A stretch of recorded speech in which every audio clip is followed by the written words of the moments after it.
This application takes 2 full strips and 1 to 2 half strips.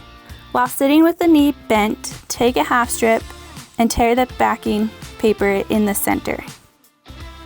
Apply this with moderate stretch over the base of the kneecap, being sure to apply the ends with no stretch. An additional half strip can be placed halfway overlapped on the first half strip.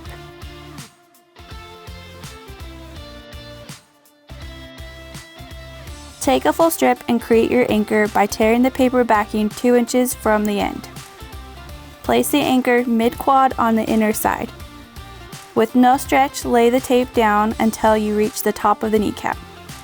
When reaching the top of the kneecap, adjust your stretch to moderate stretch and curve the tape around and below the kneecap to the outer side of the leg.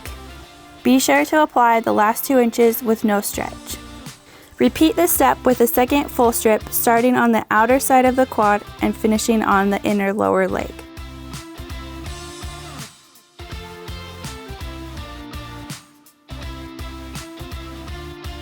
Gently rub over the application to improve adhesion.